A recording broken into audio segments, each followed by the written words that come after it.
guys, how are you? I'm Amanda McKinney. I'm the Habilitation Field Trainer here at AZA United, and this is my wonderful co-pilot. Hi, I'm Lauren Ballander, the Habilitation Field Supervisor. Thanks for joining us today. So today we are going to talk about managing your home habilitation and respite team. So whether you get both services or one service, these are kind of just valuable tips. We do realize things happen and providers come and go, so if one of these tips you're doing it, you still have a provider that goes, we apologize. These are just helpful for when you do get a provider. So if you don't currently have a provider, which we understand we've been low and we're working on, just make sure that you fill out a survey under our parent resources on azaunited.org. Once you fill out a survey, it goes straight to our matching coordinator, Lori, and she can, hopefully identify a match. I know some are picked up, but today we're going to focus more on, once you have the team, the best helpful tips for that. We also realize that each family and each client is unique. So if you guys are doing something different and it works for your team, or you guys have found a different way around things, that's totally fine. These are just some helpful guidelines and tips. We are going to jump into our first slided content about scheduling. So talking about scheduling, just kind of setting up a schedule that lasts for several months, and then it's set up at least 2 weeks prior. So, if you want to change the schedule, that's totally fine, but not, on Friday, Saturday, or Sunday, emailing them, hey, I need you to be here this day, this day, this day, and it's that following week. That it just leads to then, showing up late or missing scheduled sessions. So just having a consistent schedule set up, at least 2 weeks. If you can do more in advance than that, that's great. Try and follow a schedule that works around school seasons. As we know, most of your kiddos are in school, but a lot of our providers are in school furthering their education as well. So that means like a spring schedule, a fall and summer schedule tend to work really well for you guys and them. Try to have an open and regular dialogue with your provider regarding their schedule. So if you notice that they're showing up consistently late, so 5-10 minutes, maybe a 15-minute later time would be best, just to make sure they're showing up on time and ready every day. Same with you guys. Like if you notice that you guys are showing up a little bit later because of traffic or school, just kind of communicate. I think it would be best if you came at this time instead of the provider waiting every single time. Be consistent and reliable with the schedule. And if you cancel a shift or cut hours, try and offer a makeup shift. So try and keep that schedule for a whole season or a couple months at least, instead of always changing it. That just leads to them not knowing what's going on, and no one wants to go to work when they don't know when they're working. So it's really helpful to have that set up. If this provider works Monday, Wednesday, Friday, and you cancel on a Friday because you guys are going out of town or something came up, maybe they can make up the hours the next week on a day they don't work. And at least offering it to them. They might not always be able to do that offered schedule shift, but if they're able to, and that helps the kid not miss out on the hours too. So if it's the kid's habilitation and if he really relies on all 7 hours every week to work on those skills, that would be a really good time to have a makeup session either the following week or sometime within that week. The provider should also do that with you as well. If they're having to cancel any scheduled shifts, I hope that they're at least offering you guys a makeup session so your child doesn't miss out on any of those important goals. Yep. And if they're not, we'll lead into our next slide, which is communication. So Lauren's going to go over communication and how to communicate those things. Excellent. So I think keeping a communication log in the home, such as a notebook or an habilitation binder, is a really great way to keep those lines open. ECA team does have binders in their home, but Amanda and I are working towards a place where we can give all of our general habilitation families a binder. It will have a spot for signing in and signing out, so you can verify against their timesheets when that time comes. You can even put, notebook paper here in the back, so you can have a log of different things that occurred during the session. So I think this is a really great way to keep communication clear and open with your habilitation provider. That's the slides.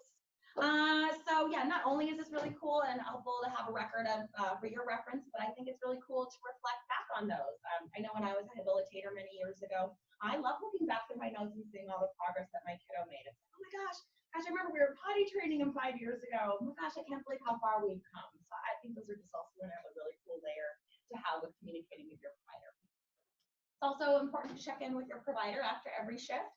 I know it's sometimes not always possible to be right home when they leave. Maybe somebody else is relieving them, like another provider. But shoot them a text or give them a phone call, whatever is easiest for you guys, just to see how the session went. And this is just a great way to make sure everybody's on the same page with how things are implemented, or if there were any challenges that happened during the day that you should be made aware of, and that is being done during that time. You can also check in with them periodically if they're having any barriers to success or programs during their shift, or maybe you want the sessions to look a certain way. I think having that conversation regularly is just a really great way to prevent any small barriers from potentially becoming really big barriers. But we understand that issues might come up, and it does happen periodically with families because we do work so closely in your home. But if it's possible, have a constructive and comfortable conversation with your provider. If it is a sensitive topic, please reach out to myself, Amanda, or your ECA team. We're more than happy to help draft a conversation that you can have with them. So yeah, we know they're not the most fun to have, but they are necessary for maintaining an effective team. The best way that I like to handle these situations is to kind of sandwich the concern between two positives or two positive qualities that your provider exhibits. So you can maybe say something like, I can't tell you how much we appreciate you having me work with our child. I've seen so much growth and progress with him. But I noticed that, when you come for your shift, you're not always coming on time. So could you please do that moving forward? My child works so great with you, and we want to continue that progress long term. That's just a real great way to kind of get your point across without making them feel cornered or feeling like they're really doing something wrong. And then lastly, note the provider your preferred form of communication. Luckily, we do address this at our match visit, so we can kind of really start to approach those communication lines. So if things were to kind of happen, or we just want to make sure that everybody's on the same page with communication. I find that that's one of the biggest things that happens with breakdowns in teams. So definitely have open communication with your provider, and if you need help guiding any of that, more than happy to help. Definitely. So we will jump into the next slide, which is just kind of talking about siblings in the home. So we realize that you guys have other children, and we realize they're usually around the same age.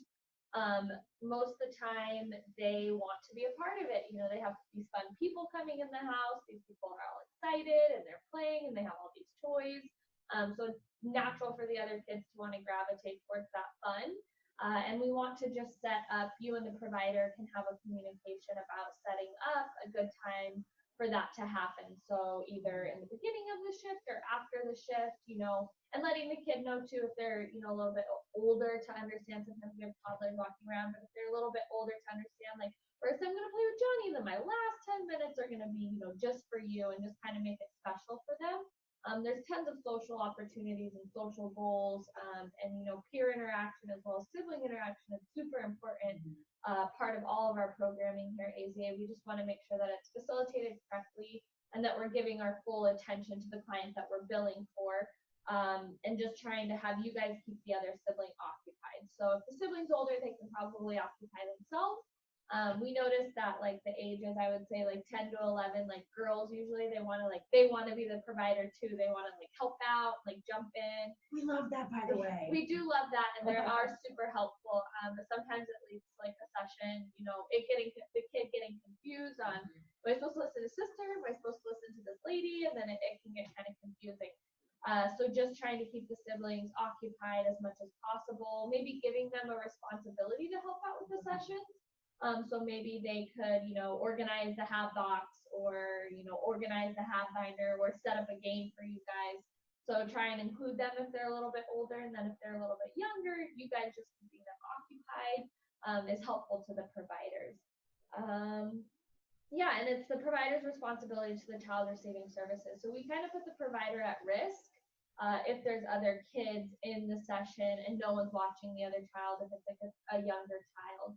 If something were to happen to one of the kids, the provider is then responsible, and it can just lead to a bigger situation spiraling a lot faster than we thought in the first place. So it's just better if you guys keep siblings occupied and then there's a designated time with them. Excellent. And for our kiddos or siblings that are age 7 to 13, we do have a Sib Shop group that is a group on the first Saturday of the month here at AZA United that's geared just for our siblings, because we know that their sibling on the spectrum tends to get a lot of attention, a lot of services, therapy, interactions, all that fun stuff. But simply doesn't often get a chance to have those types of special programs. So we have a sip shop group, and it is a lot of fun. We're actually having one on a water day on July 7th.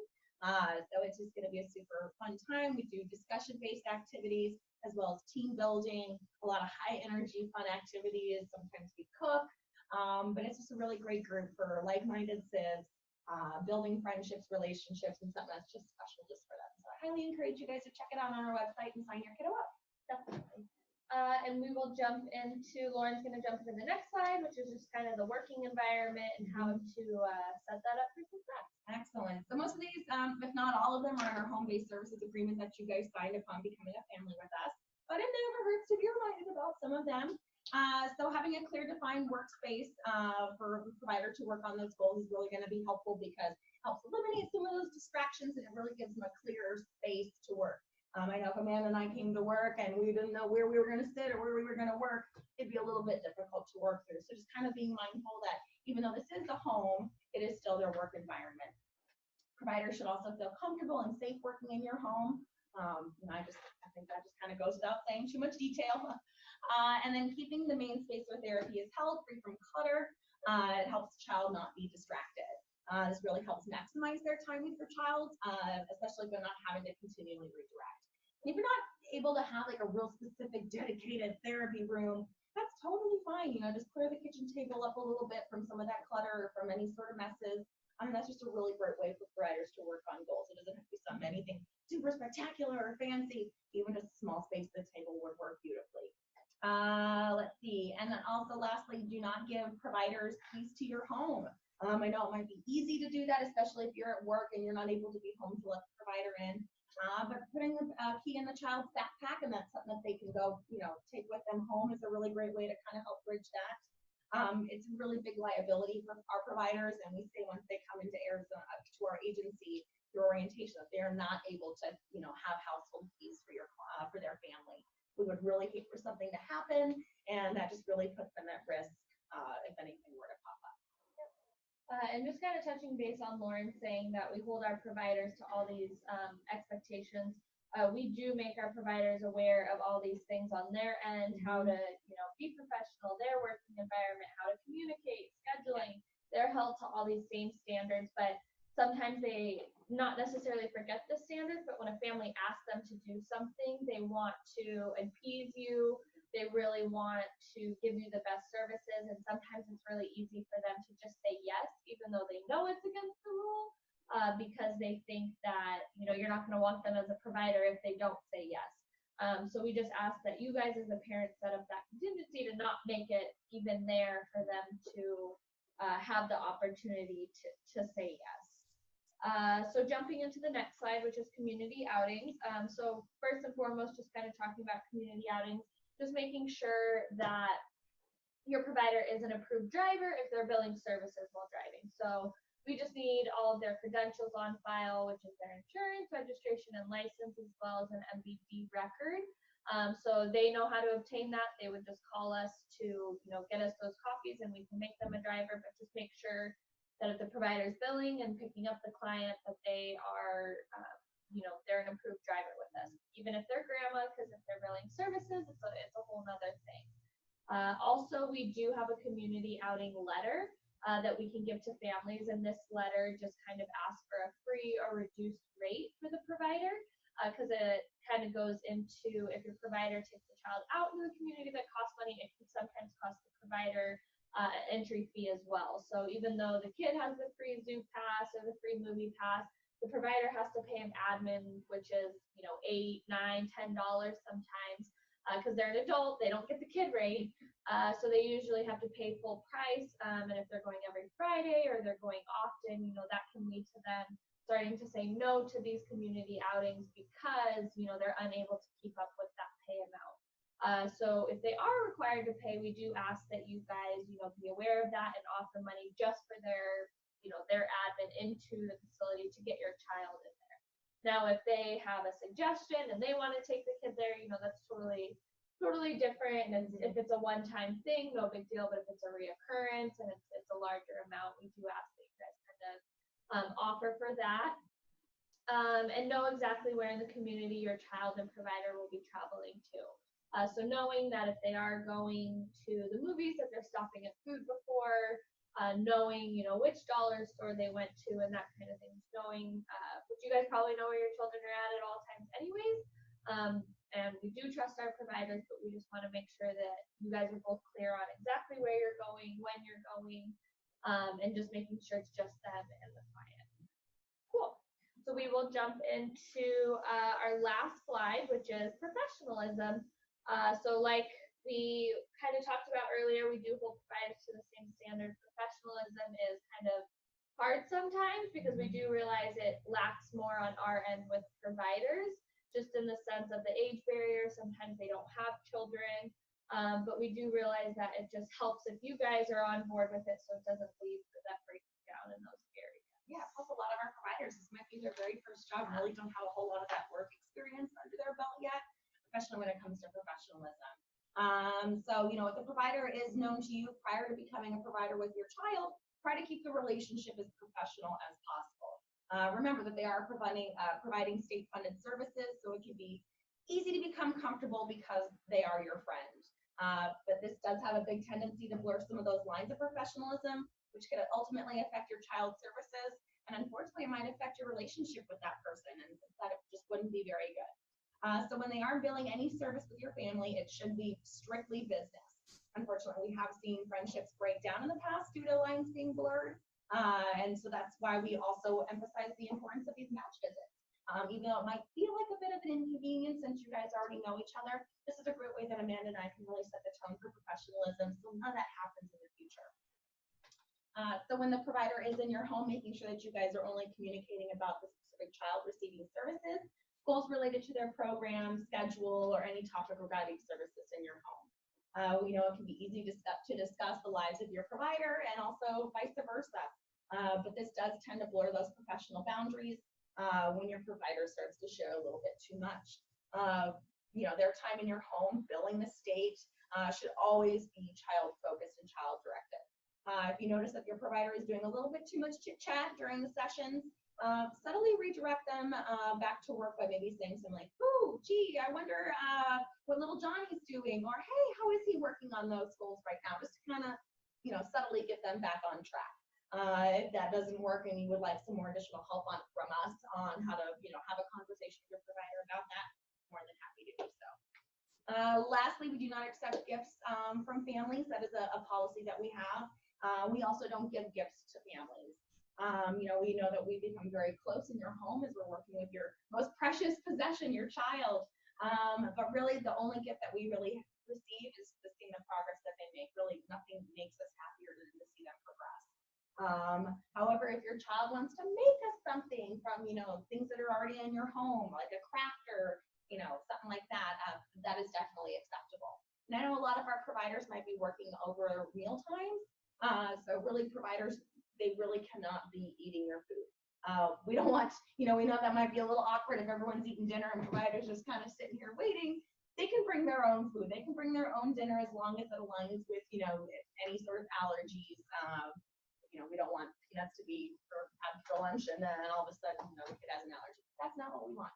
But the provider can totally bring their own food, their own snacks. So that will make it a little bit easier to handle during those meal times. But 100% of their time in your home really is about work, it's about business, and it's about making progress with that child. Definitely. And the more that we keep these lines from the start, it just helps make sure that there's not any breakdown. It helps ensure that there's just no confusion. They're working in your home sometimes, 10, 15 hours a week. So we totally understand that it's, they're not working in a cubicle with a supervisor overseeing them all the time. So in turn, you guys are kind of, you are their supervisor, but they are our employees at AZA United. So if you have a problem, don't hesitate to reach out to us. We get a lot of families that don't want to tell us any concerns going on because they're scared they're going to lose the provider. They don't want to hurt the provider's feelings.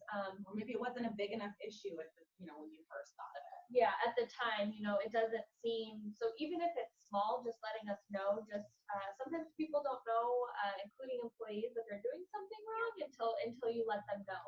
And we'll let them know in the most respectful way possible and just kind of, give them suggestions, just so it's not a continuing issue. But don't hesitate to reach out to us out of fear of losing the provider or hurting their feelings. We just want you guys to feel comfortable contacting AZA with any issues you may have. Yeah, we look at all those opportunities as coachable moments. This is a lot of our providers are very young, and like I said earlier, how this might be their first introductory to a career or a work job. But we can look at those moments as teachable moments. And so definitely. Alrighty, well that is it for this webinar. Our emails are on the board behind us, so feel free. They're also online under staff resources. So if you guys need to reach out to us for anything, that'd be great. We look forward to seeing you guys in July for our ECA transition webinar, and have a great day. thanks, guys. Bye.